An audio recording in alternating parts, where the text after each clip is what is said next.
wonderful sponsor for this year, for their support and just really going all out in our 40th anniversary year. So thank you, sponsors. I'm really excited for our program and the chance to learn more about managing burnout from our fabulous presenters.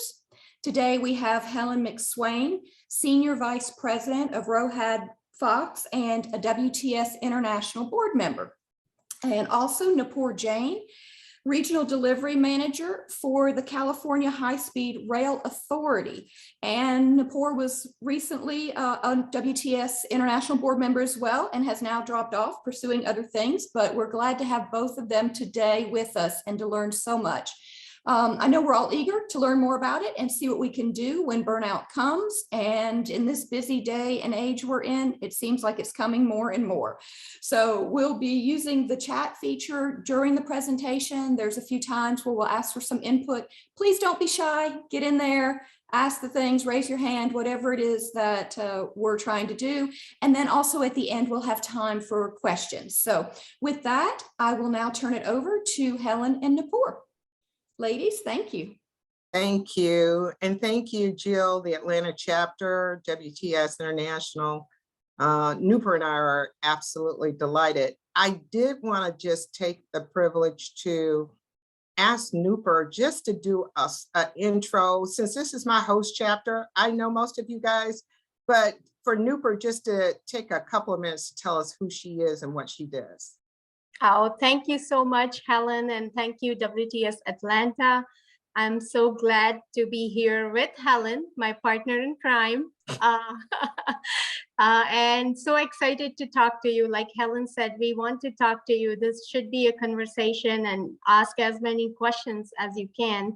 As far as introduction, I'm currently serving as the Regional Delivery Manager for the California High-Speed Rail Authority.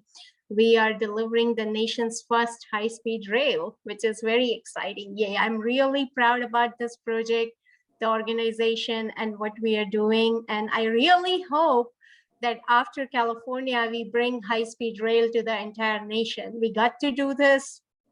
United States have been behind compared to other countries. I don't know how much you all know about high-speed rail, but we are building over 500 miles of high-speed rail right here in California. 171 miles out of 500 is already approved, funded, under construction and or design. So really exciting times for California as well as United States. I just want to say, I don't want to take the time away from this presentation, but I'm happy to talk to any one of you if you have questions about high-speed rail, how it is impacting California and United States. I'm just so excited about this project and feel very fortunate that I got a chance to be with this project. I have been serving high-speed rail in California for about 7 years. Before that, I was in the private sector, so I have been the consultant, and it's amazing to be on the owner side now and see the projects with a different perspective and deliver something as great as high-speed rail. So Helen, back to you. Thank you, Nupur. And guys, this session on burnout, how many discussions have Nupur and I had when we're talking about balancing and as best we can all of these priorities and managing big projects like the high-speed rail? Nupur certainly is. She's going to have a lot of good personal testimonies as we go through this presentation. I did want to just give a little background. This was a presentation that I mentioned that was first done during the WTS International conference. So we've delivered this conference to this presentation to a couple of chapters. So it is absolutely a delight, the fact that we can now talk through this dialogue with the Atlanta chapter, my home and host chapter. So as we know, we're going to go through the next slide with the agenda of what we're hoping to accomplish. You know, we have 30 minutes. So certainly we can't solve all of the issues, but I do think it's important, and Nupur and I think it's important that we just sort of talk about these things so that we're aware. And as we talk about mental health. So for our agenda agenda for today. We have recognizing the signs of burnout, which, it's just critical that we self-assess, prevention, looking at how to try to avoid the burnout syndrome. And certainly, in those cases where it comes, what should we do? What are some of those things that we can do to manage and to move through it? Next slide. So signs of burnout. So I think we've all been hearing about the great resignation, but I think for women, we are really looking at it as the great reflection, slightly different in a sense. I think we're all clear that this has been unprecedented as women working through the pandemic. For many women in the workplace, trying to balance childcare, aging parent care, just all of the family demands that have come along with these social and medical issues. Behind all of that are the issues that have been persistent over the years that researchers have said that have led to a lot of the burnout, which is some of the emotional stress that women face in the workplace around pay equity, getting the recognition, fair promotions. So the idea that women oftentimes are sort of considered like the office housekeepers, because they are also the ones who help manage the emotions within the office. So how do we know we are burnout? Next slide. So I think probably the research is saying, and Nooper's going to talk us through a lot of the data in the next slide, but we know that those feelings of feeling really overwhelmed in the workplace and at home are some of the first signs. The feeling of mental and physical exhaustion, where you're just feeling just overwhelmed by it, which also leads to feeling that you're being less productive. And oftentimes women have a higher, research is showing that higher need to produce, and that stress that comes with that when you feel that you're not producing at the level that you feel that you are capable. We have all seen it where we're just not as tolerant, and we find that our temperament is certainly one of those indicators. And you're there at the office, you're at home, you're at all the other places that you have to be, and it's this constant worry about everything, oftentimes things that you can't control, because we can only control so many things at one time. So as we start to kick off this piece in this emotional space, we're just very interested in knowing if you have ever felt any of these signs that's associated with burnout. And you can do so by raising your hands. Tiffany and Jill are going to be sort of gauging, but if you felt this kind of feeling, some of these feelings, isolation, all those things that come with just this sort of burnout feel. So I do want to just say, for those folks whose hands are raised electronically, we have to take times like now to talk through some of the dialogue around this matter. We know that there are real consequences when we don't stop to address them, because we're oftentimes taking care of so many other people and things. But some of the symptoms is, burnout has its consequences. The fatigue, insomnia, and I'm sure, a lot of people have talked about that, just not ability to sleep well. alcohol and substance abuse, health issues like hypertension, diabetes, and other kinds of vulnerable diseases. Those can all be consequences when we don't stop to handle. So Nupur will talk to us now on the next slide a little bit more about some of the data and details supporting this. Nupur? Yep. And Helen is absolutely so right. We were talking yesterday and catching up because I took a 5 weeks vacation. I went to visit my parents in India. And Helen was telling me that I'm so glad you did this, right? Because I wanted to raise hand. Yes, I'm burned out. Yes, I was burned and I'm all cheered up. So we will see later in the presentation that how to take care of the burnout. But I think some of the times we try to ignore what we are going through.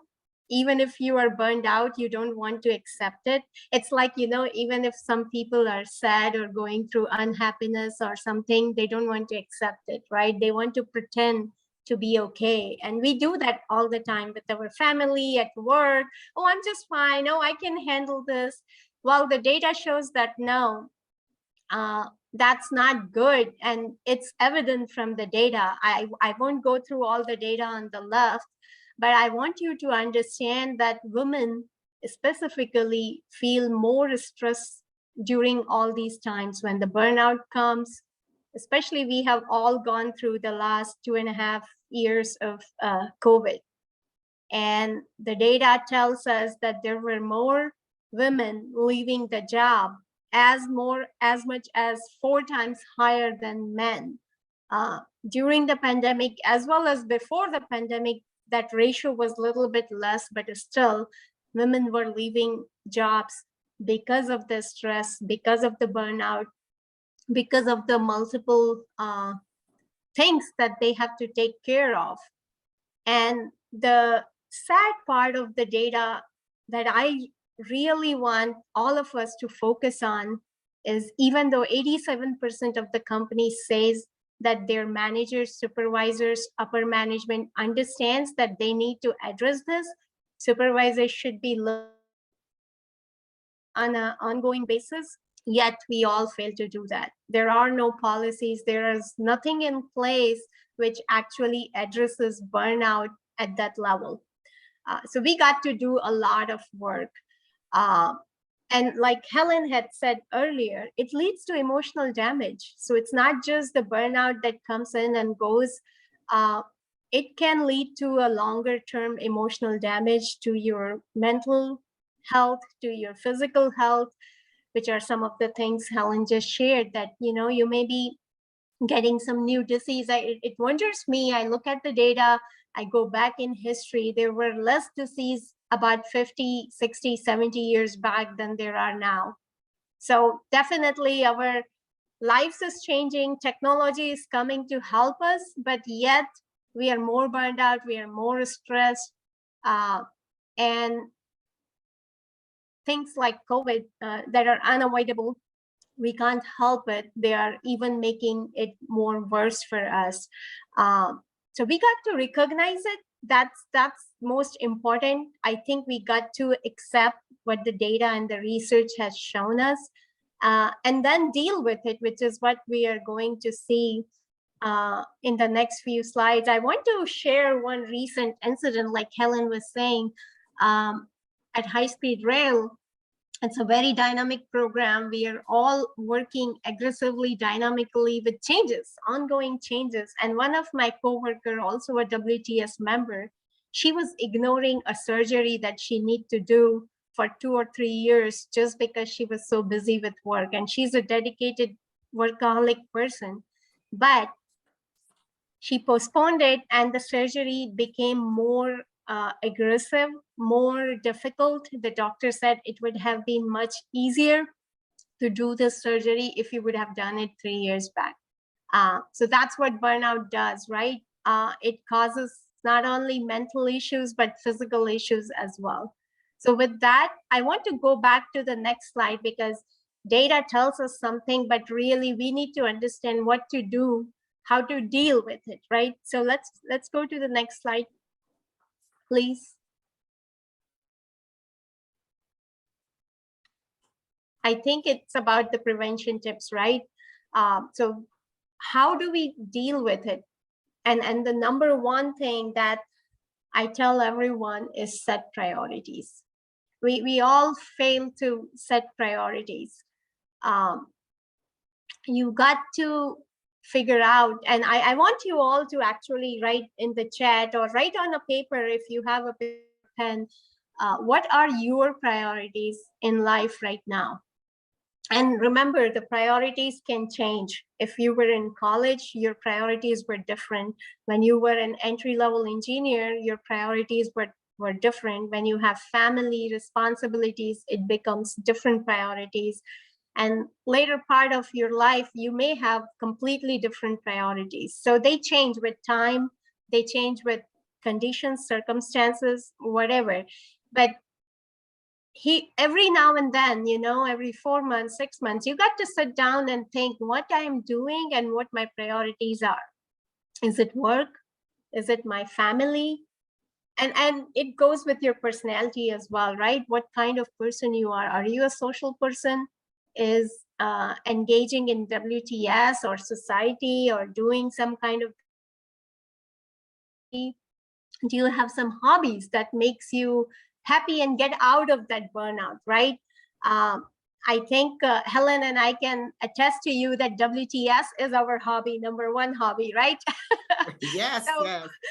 that actually makes us happy when we come to WTS. Like today, we were so excited yesterday and today that, hey, we are doing something again together for WTS. So you got to decide your priority. And I tell this a story, and Helen told me that you got to do this story again. It's about my dad. And there was a time in college when I was completely stressed out. And my dad sat down with me and he spoke to me. And that is something that I still remember and still implement. And I think this is something we all got to implement in our life. We all juggle, right? There are the work balls, there is the family ball, there is WTS ball, there is volunteering, there is hobbies, there is training, travel, whatever you have, you are juggling different things in life. My dad told me that you got to take care of the glass balls and leave the rubber balls. Because if you drop the rubber balls from your hand, you're juggling, they will bounce back to you. They'll come back to you. But if you drop the glass ball, it will never come back to you, because once dropped, it's broken. And what are those glass balls? I would say for me, it's my work, family, my health. Health and family is most important. And that's why I took the vacation and went to India. And I left the work because I needed to see my family. I haven't seen them for 4 years. So that was my priority right now. And I did that. I made changes, I made adjustments, whatever I needed to do. But I needed to make sure that I don't drop my family ball, because that was the glass ball for me at that time last month, right? Health, right? My friend I just told you about, she dropped the ball essentially. She could have taken care of it 3 years back. And she was lucky to get the surgery done and she's back on the recovery stage. But it could have been a permanent issue, right? So we got to be careful with our glass balls, which are the priorities, and acknowledge that, and then change your life accordingly. So, and Helen has been saying that she is. Helen, do you want to add anything to this? Well, you gave this analogy. You told the story of your dad at the very first session we did. And it just resonated so strongly with me when, I personally began to look at priorities. And it's just, we when we're doing these kinds of self-help, sharing among women kinds of dialogue, we're always looking for something that we can hold on to, that we can kind of incorporate into being better and helping ourselves be better. And that was something in the analogy of the glass balls really helped me to kind of better think through some of my priorities. So that was a wonderful lesson learned for me, Nupur, just being a part of this presentation with you.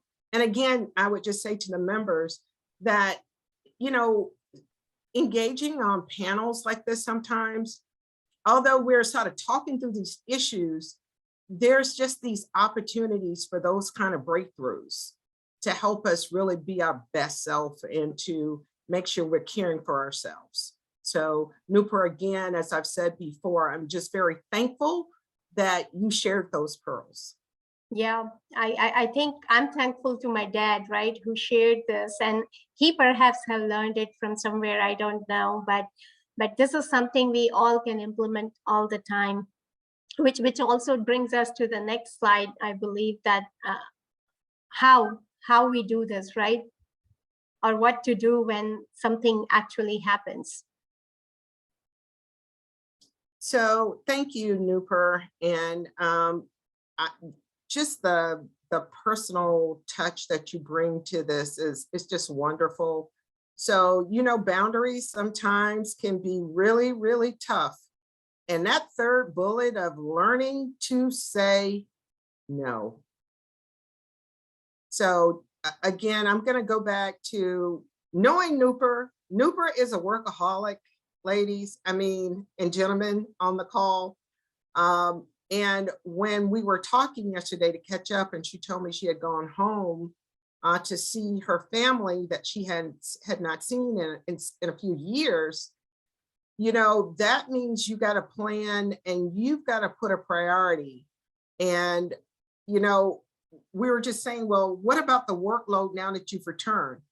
And what she was saying to me yesterday was, yes, it's a lot, but I'm getting through it.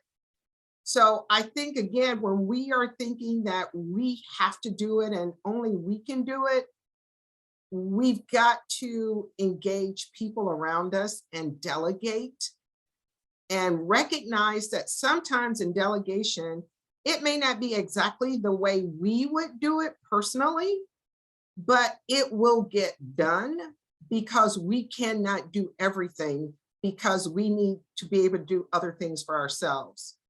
So, you know, we've been hearing a lot in general about if we're sticking to our boundaries, it's going to give us more time to do other things that are important.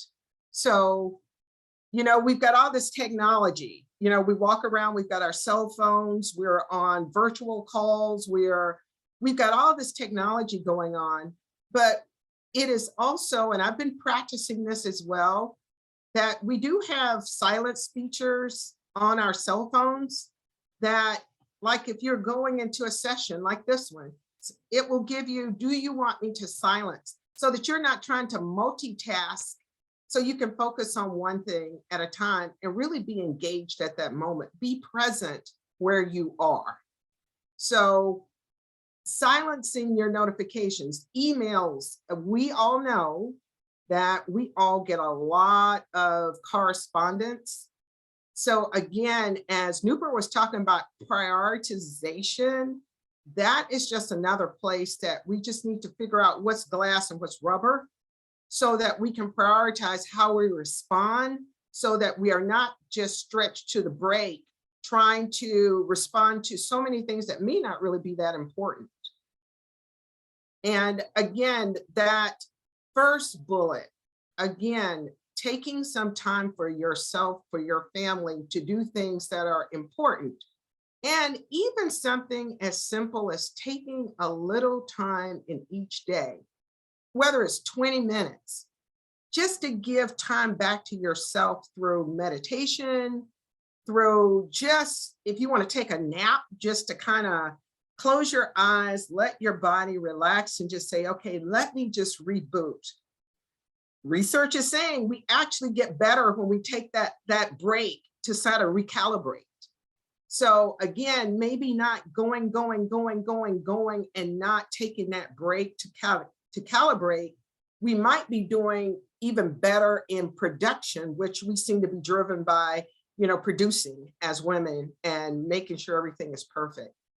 So we've talked about saying no. So the communication and clearly communicating, I think oftentimes as women, we don't speak as definitively when it comes to what we want and what we're not wanting or willing to do.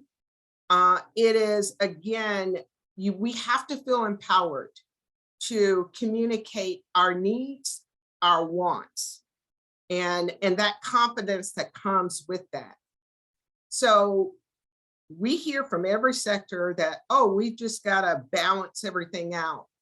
I think, again, going back to Nuper's comment before, balance is it's an ongoing effort. It changes as our priorities change. So don't put all this pressure on yourself thinking that there's always going to be so-called a perfect balance. Things are changing all the time. So we just got to make sure that we stick to what our boundaries are, know what our priorities are, which are changing all the time. Okay, Jill, next slide. So when burnout comes, so we've talked about things, we are acknowledging that burnout is real. We've talked about things we can do to try to prevent it and mitigate it. But okay, we've done all those things, and by gosh, it's here. Next slide. So here we go. I think I heard when Nuper was talking earlier, some of the simple things of, it's not simple because it is simple. Taking time to prioritize self-care. I mean, that was just a great example. How many of us have put off going to get the mammogram, put off going to get whatever tests we're supposed to be having that is of medical because, oh, I had a meeting or I had to go to the program at the school, and okay, get your partner, your husband, your next door neighbor, somebody else so that you can stay prioritized on your personal health. Because if we don't take care of ourselves, we cannot take care of anyone else. It's as simple as that. So we know that when we prioritize our time, then we have a little bit more time for ourselves. So we keep hearing that a little bit of exercise can go a long way for our mental health. So we are just encouraged to find a little time each day or 3 times a week. If it's nothing more than going and taking a walk and just getting your heart rate going, clearing your head, and making me time for you to sort of think through those things, and that meditation that just comes with your exercise and just moving, walking the park, walking the dog, taking the kids for a wagon ride in the neighborhood, whatever the case may be, so that you're just moving. And so critical to that is, when you are at that burnout stage, insomnia is one of those key things that comes with that. And when we don't sleep, it affects everything else. Your ability to make good decisions, irritability, your personal health, and everything from blood pressure to diabetes to all kinds of other health issues that come when we don't take that time to rest our bodies. And I think they're saying in the science that 5 hours really isn't enough. We really need to shoot for 6 to 8. Really, we need that in order for the bodies to really close down and reboot. So, I mean, I think that's probably for a lot of us something we are working at, but it is key. If this burnout comes, you got to get that. We talked about self-care. In this slide, we don't specifically say mental health support, but I think in this country as a whole, we recognize mental health is one of the biggest crises that we're facing. Burnout is a category under that, but in some communities, reaching out for mental health help beyond your personal family, beyond your church or community was deemed taboo. It was not something, I know in my own family, it was something that you were supposed to work through mental health issues within that confined space. I think what we truly recognize, if anything, if nothing more, coming out of what we've been through over the last 2.5 years, and as we look at all the issues facing us, it is okay to seek support beyond that confined space. Whatever it takes for you to get the help you need to be your full and whole self, you invest in it. It's a glass ball. It's a glass ball. So again, when we're not sleeping, we're not moving, you know what comes with that is really our diet and the quality of how we eat, the kinds of foods we eat, what time of night we eat, you know, all of those things then start to play into that because we're off balance. Everything is off balance. When you're in that burnout stage, nothing is balanced about it. So here's a way of starting to, you know, recognize that when these things are starting to all occur, you've got to sort of reverse back and capture those things. Focus on your mental health, get your exercise, make sure you're getting 6 to 8 hours of 6 to 8 hours of rest. Make sure you're talking to the people that you care about and engage them. Don't be afraid to share. I mean, I know we're always trying to be in control and support and take care of everybody else. But when we need to have the conversations and be vulnerable, it's okay, ladies. We have to do that. It's a part of that well-being that we need. And of course, again, as we said earlier, it's okay, delegate. You don't have to do it all yourself. So at this point, I'm going to, I think, our next slide, Jill, I believe, Nooper, we're going to just transition into mentoring. Yes.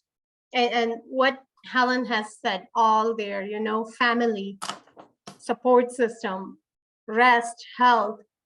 Plus, there is a component which comes into play in our work life, which is mentoring or succession planning or even cross training at work. And it could be at home as well, you know, depending on what you're doing at home with family. It could be a cross training there as well. But what it does is mentoring provides a system within an organization. Again, the organization could be a workplace, a home, or wherever. It allows transition, and what Helen said in the last slide, delegating, right? So you got to have a plan on how you will delegate and to who. When burnout comes in your life, mentoring is also important. And I'll share an example from my life, because at sometimes when you're burned out and you don't know what to do and you just give up, mentors comes in. And that's why we have a great program at WTS as well. Mentoring is one of our key focus area, because those mentors, those sponsors, those people that you go talk to, they come in when you are completely burned out. And they are the people under whose direction you can test yourself, right? So it provides a safe testing environment. They trust in you, they believe you, they know what you can and cannot do.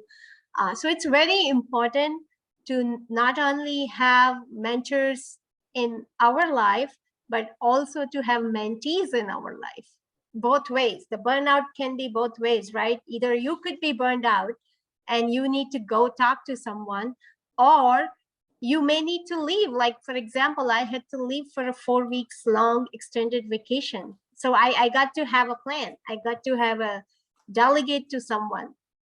And I'll tell you a story. This is about 8 years back. I had a toddler and a baby at home, and I had to travel red eye from West Coast to East Coast, Monday to Thursday. And I was completely burned out. And I did this for a year. I was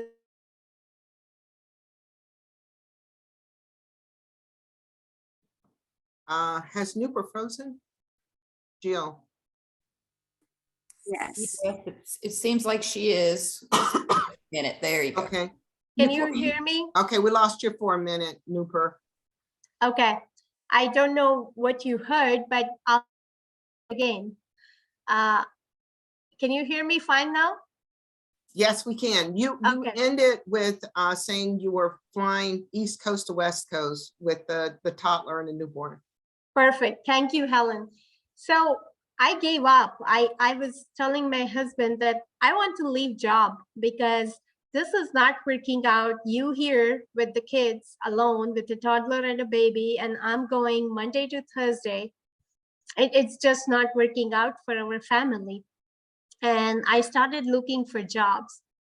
I had a mentor from my previous workplace that who actually became not just a mentor, but a friend as well.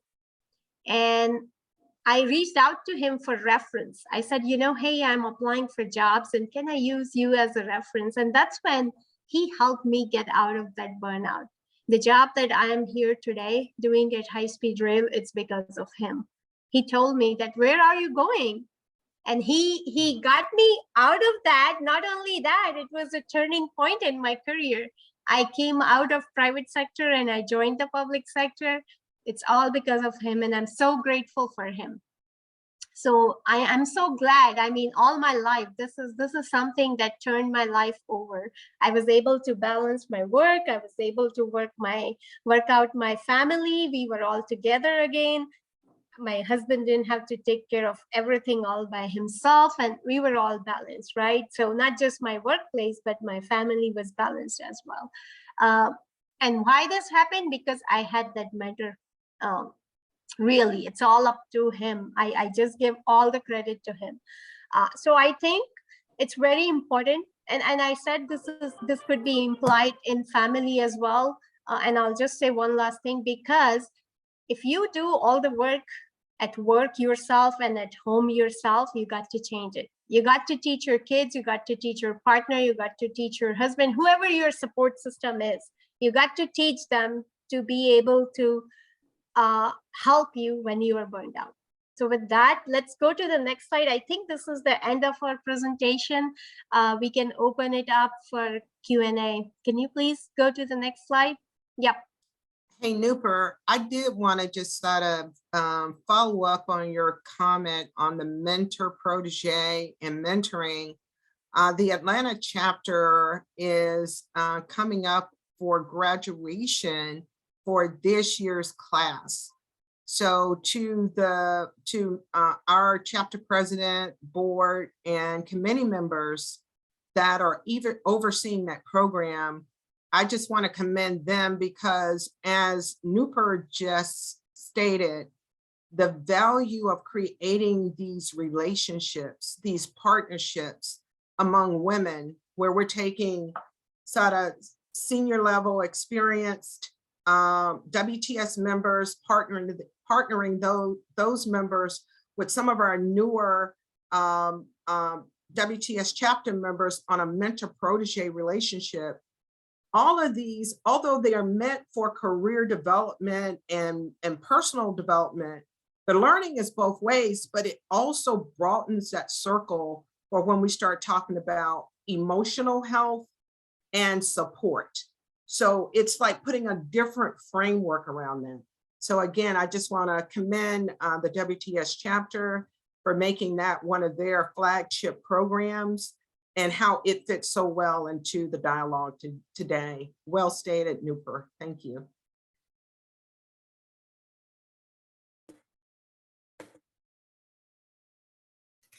Awesome. Thank you so much, Helen and Newport. That was such valuable information and just great to hear. We'll take questions in the chat box. And I do want to mention really quickly that the head of the mentor protege program for this year was Lygia Florum with Cobb County. She did a wonderful job, is doing a wonderful job with it. And I know that everyone's gotten a lot out of it. So while we're waiting for people to put any questions in, if they have them, I'll also share that just yesterday, I have a colleague who had to have surgery. She'd been putting it off, has been dealing with some issues for about a year, and was putting it off, but finally had to break down and go ahead and do it because it was just getting too severe. And I reached out to her a couple times to check on her, and she told me yesterday that it's such a relief to know that she has colleagues that she can count on and depend on, and that she hasn't always had that at other places where she's worked. And so she was really appreciative of the ARC and just her team, and that they're there and she knows she can count on. She said that was the only reason why she finally did actually go ahead and do the surgery. She was trying to wait until like Christmas and do it during that vacation time. And she said knowing that she had people was what it was about. So that really does make a huge difference. Oh, wow. That's great, Jill. Thanks for sharing. Yeah, Jill, you reminded me of the friend that I was telling about who went through the surgery. I was talking to her last week, and I was just checking out, and she said that it's so humbling experience to know that I have a husband who can take care of everything while I'm not even able to walk right now. She was also humbled that she was able to spend more time with her daughter than she would if she would have gone to office. So, and the technology, it's allowing her to work from home while she cannot walk. So I guess you're right, Jill. We got to be grateful as well and use the support system that we have when we need to. Yeah, you just reminded me. Yeah. And I think we're all hesitant to do that, but we know that we have people we can count on. We have to find that strength in ourselves to ask people for the help. And absolutely. We did get one question. It's about the mentorship program actually that WTS has, and it's asking, is it through the county or WTS? And is it a career-based mentorship or a mental health type mentorship? So I'm not sure how much Helen or Nupur, you guys know about it. If you know something you want to share, otherwise I'll be happy to connect her with Lygia. Okay, so Jill, I'm actually one of the mentors in the program this year. My mentee is Grace at HNTB. So it's really set up to align with the WTS International program, which is more career, it's set up as a career professional based mentor protege program. But to Nupur's very point, even though the structure overall is that, this is part of the benefit that comes with creating this new mentor, this champion, this sponsor that you have now created through this program. You're not just getting career and professional, but you're now creating a relationship that gives you this opportunity for what Jill just talked about, having a person that you can be transparent and feel that you can talk to about things that are much more important than just work. Those things that affect us individually, our health, our mental state. So yes, if this person needs more information, I do think we should also refer them to our chair of the committee. This is one of the flagship programs for the WTS chapter. I know I've been involved with the program for a long time, and although I'm the mentor, I learn much more as a mentor probably than my mentee. So it's a wonderful program. So I encourage you to look further into it, and we'd be happy to share information. Yeah, that's I awesome. will. Yeah, I just want to add, Helen, what you just said. I also currently am a mentor with the WTS Los Angeles program. And I think to the original question, whether it is career-based or it is mental, personal-based, it can be both, even though WTS mentorship program is more career-based. But once you develop that relationship between the mentor and the mentee, it can get to the personal level. And my mentee asks me all kind of things because she feels safe, right? She has asked me that, hey, I am in that part of my career where I want to grow my family and I'm worried, how will I take care of my career and family. So we get to the personal level as well. Or she might even talk, I'm stressed about this at home. How do I handle this with work? And so it depends what kind of relationship you develop with your mentor or mentee, and then you can go from there. I agree, Nooper. And I was just you make me think about it. Most of the conversations I have with my mentee, it's not about work per se. We're talking about everything from her son, Grace, talking about things, navigating, all kinds of things. So yes, thank you for helping me to even reshape that in my own head. Yes. Well, Lygia did put her information in the chat if anyone wants to reach out directly to her. The next program begins in 2023 for WTS Atlanta. So you do need to be a member of WTS Atlanta, and it's just a great way to network, get support, all the things that Helen and Nupur were just mentioning. So Lygia's information is there. And while we're waiting to see if any more questions come in, it's a perfect time to give a plug for the WTS Atlanta Scholarship Fund.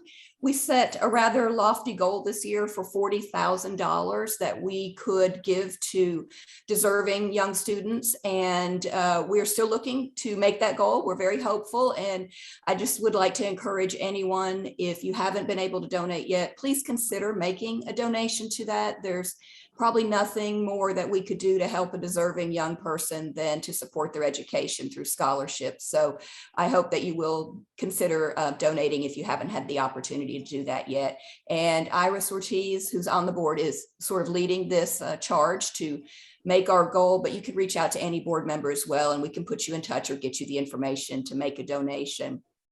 And I also want to just thank WTS Atlanta President Kristen Winsler for all of her help and support and leadership this year. The entire board is dedicated and their service and hard work is really appreciated by all of our members, I'm sure. So on that note, also be sure to look out for the upcoming board elections for the 2023 and 2024 WTS Atlanta board, and also our chapter award nominee information will be coming out. So look for that, vote for all your favorites.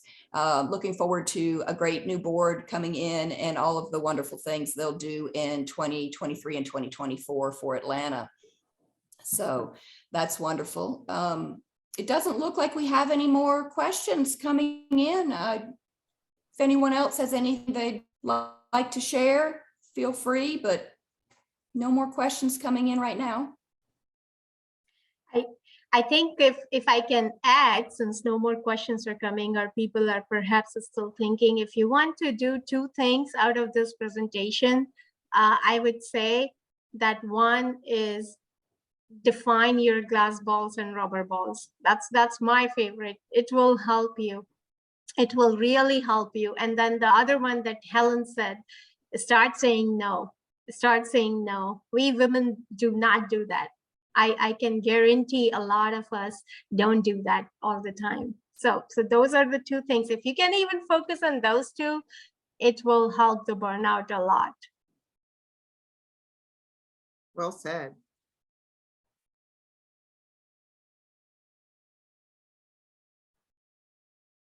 We have an easy crowd today, Helen, no questions. Yes, yes, yes.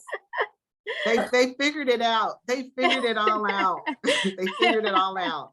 So look, they've got the rubber ball and glass balls all. When you asked to prioritize, they went in and easily put theirs in the boxes. Nooper. Yeah. So they've got it worked out. But we know that it's an ongoing process, and I think we'll continue to understand having organizations like WTS, a place where we can all come have a safe space to talk about things that mean a lot to us. It just sort of helps to reiterate the importance of organizations like WTS. So again, I'm thankful for this opportunity. As I mentioned, Nooper is all the way out on the West Coast, and this topic and this dialogue sort of brought us together over the past 2 years talking about it. And it truly has been a wonderful thing, and certainly has been a great journey for me. So to chapter members from Atlanta, I'm forever grateful to you guys and to our president, board, and Jill and Tiffany for facilitating the session today. Thank you. Yeah, and Helen, I want to thank you for being that partner in crime. It has been truly enjoyable experience to not only share experiences between both of us, but to share it with all of you and other chapters. We did this right for the last 2 years. It has been great. And I want to thank Atlanta chapter for this opportunity again. Thank you to Helen, Jill, Christine, everyone else, Tiffany, and WTS International as well for the opportunity. Yeah, thank you again to you both. We may not have had many questions, but a lot of thanks have been coming in through the chat. People really appreciating the information and your insight on this topic. And it's been great, apparently, to a lot of people. They didn't want to ask any questions, but they enjoyed it. So thank you again to Helen McSwain, Nupur Jain. We really appreciate you taking the time. I know it's a little bit early California time, and we really do appreciate that. Thank you to WTS International for helping us set this up and for making sure everything operated properly on our presentation. So thank you so much. And with that, we will end a little bit early, but thank you again for joining us. And thanks to all of WTS Atlanta sponsors for this year, our 40th year. Thank you all. Have a great day. Thank you. Thank you. Bye, Take everyone. care. Bye. Bye.